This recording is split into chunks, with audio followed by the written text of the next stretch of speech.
তুমি নির্মল করো, মঙ্গল করে তোমার মঙ্গলময় হাত দ্বারা মলিন বর্ণ মুছে আমার হৃদয়কে কি করো, আমার হৃদয়ের যত ময়লা আবর্জনা আছে হে ঠাকুর, হে ভগবান পরমেশ্বর, তোমার নিজ হাতে পরিষ্কার করে দাও।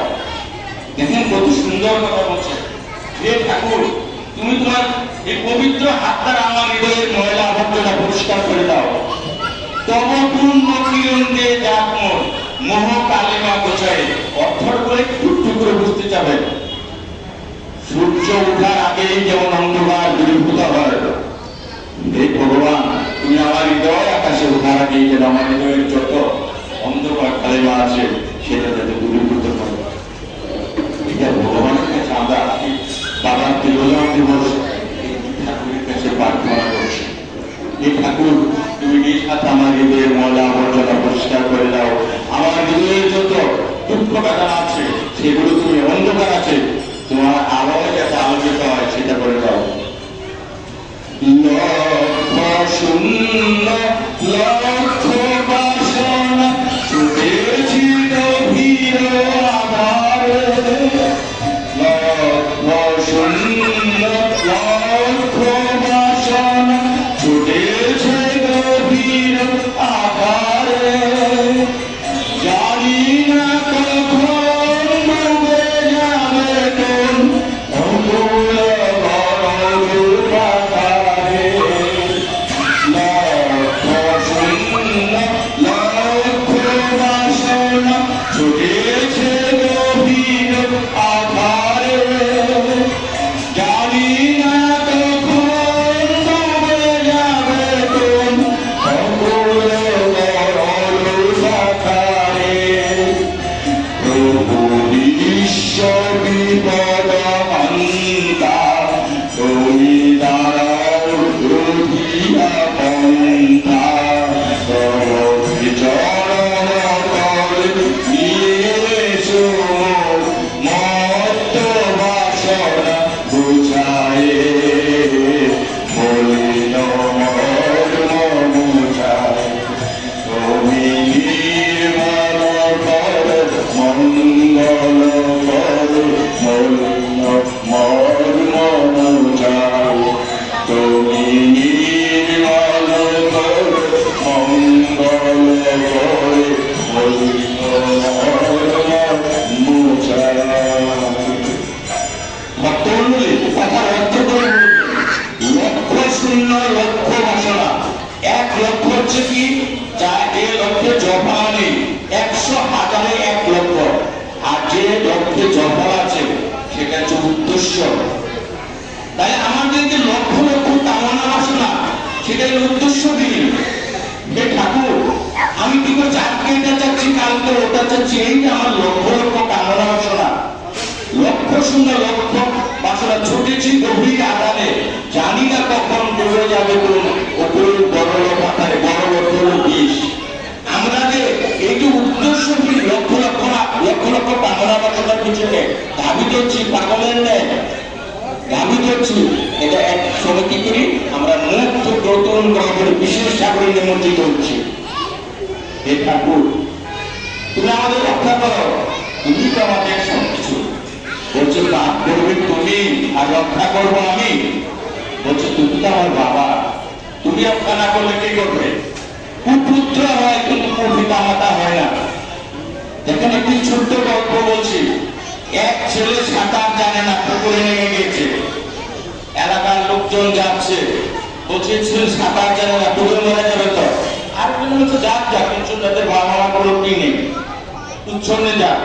কিন্তু যে ছেলেটা পুকুরে নেমে গিয়েছে তার বাবা যদি দিক দিয়ে যায় তখন কি সে এভাবে চলতে পারবে, ঠিক থাকতে উম্মাদের ছেলেকে উদ্ধার করার জন্য পুকুরে নেমে যাবে। হে দয়াময়, তো তুমি তো আমাকে পিতা, আমি তোমার সন্তান, আমরা অনেক দিকে বিপদে জাতি বলতে পারি, তুমি তো আমাদের পিতা। আমরা যদি সৎ পথে চলতে পারি, ভালো কাজ করতে পারি, তুমি আমাদেরকে সে পথে ধাবিত করবে। যে দিলি তো আমাকে বাবা মানে, বাবা কোথায় থাকে জানিস?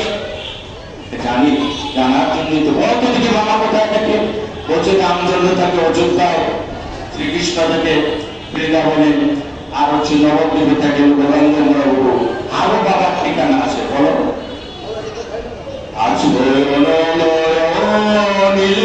চিরনীল ভুদর শরীর গহনে আছো বিতনীলতায় শশী তারকায় প্রভে আছো নীল চিরনীল ভুদর শরীর গহনে আছো বিতনীলতায় শশী তারকায় প্রভে আমি নয়নে বসন বাঁধিয়া বসে আধারে মরি গো কাঁদিয়া আমি দেখি নাই কিছু বুঝি নাই কিছু দাউরে দেখায় বোঝায় মরিল মুছায় তুমি নির্মল কর মঙ্গল করে বলিল মোছায় তুমি নির্মল কর মঙ্গল করে বলিল মোছায়। বাবার ঠিকানা আছে অনল অনিলে। অনল অর্থ হল আগুন, আর অনিল অর্থ হল বাতাস। অনল অনিলে চির নবনিলে, চির নবনিলে আকাশের যে নীলাভাবটা থাকে, সেই আকাশগুলোকে তুমি আছো। এগুলো হচ্ছে সব ভগবানের ঠিকানা। আছো অনল অনিলে চির নবনিলে ভূদর শরীর গহনে। ভূদর অর্থ হল পর্বত, শরীর অর্থ হল জলাশয়, গহনে অর্থ হল জঙ্গলে। এগুলো সবই ভগবানের ঠিকানা। সব জায়গাতেই ভগবান আছে, অনুপ ভগবান সব জায়গাতেই ভগবান বাস করে। তাহলে এই যে আমরা বলি যে ভগবান এখানে কি আছে, ভগবান সব জায়গাতে আছে। একটি ছোট্ট গল্প বলে আমি শেষ করছি। এক ভিখারি ছিলেন, সারাটা জীবন তিনি শিবের উপাসনা করে গেছেন, কিন্তু ওনার দারিদ্রতা কখনো দূর হয় না। একদিন মা দুর্গা বাবা শিব ঠাকুরকে বলছে যে সারাটা জীবন তোমার উপাসনা করে উনি, সারাটা জীবন শিব ভিক্ষা করে তার জীবন চলে যাচ্ছে, তুমি তো একটা কিছু দান করতে পারো। বলছে আমি কি দান করবো? তুমি বুঝো না, ওরা দান করলে সেটা গ্রহণ করতে পারবে না। বলছে তুমি না দিয়ে এই কথা বলছো। তখন বাবা শিব ঠাকুর বললেন, আমার যদি সন্তান হয় তাহলে তো তোমারও সন্তান, তুমিও তো একটা কিছু দান করতে পারো। আচ্ছা ঠিক আছে, তোমাকে কোনো কিছু করতে হবে না, আমি যা কিছু করার করছি এই ভেবে সে এক লরি হীরা ওই বৃদ্ধ যেখান দিয়ে, এই ভিখারি যেখান দিয়ে কি করে ভিক্ষা করে তার রাস্তা মূল্য এনে রেখে দিয়েছে। আর দেখেন ভগবানের কি লীলা, সারাটা জীবন উনি কোনোদিন অন্ধ সাধে না। যেদিন এক লরি হীরা এনে রেখে দিয়েছে ভিখারির জন্য, ওদিনই ভিখারি বল তার চিন্তা হলো সারাটা জীবন ভিক্ষা করি, কেউ দেয় কেউ দেয় না, একটু অন্ধ সাজে দেখি, অথবা অন্ধ সাজলে একটু ভিক্ষা বেশি দিতে পারে। এই বলে সে কাছে একটা ময়লা গামছা ছিল, ঠাকুর বাঁধলো, জেলে বলে ভিক্ষা দাও, ভিক্ষা দাও, ভিক্ষা দাও করে হীরাগুলোর মধ্যে পা ঠেকছে। তখন উনি বলছেন যে এই সরকার ভালো না, রাস্তার উপরে পাথর ফেলে রাখে, কিন্তু ভিখারি বুঝতে পারলো না ওটা পাথর না, এটা মা দুর্গার রেখে যাওয়া হীরা, ওর জন্যই রেখে গেছে। কারণ অজ্ঞানাদর বসনে অর্থ আবৃত। তাই শিব ঠাকুর বলছি, দেখছ অমুক দিলা অমুক কিছু কি করতে পারলো।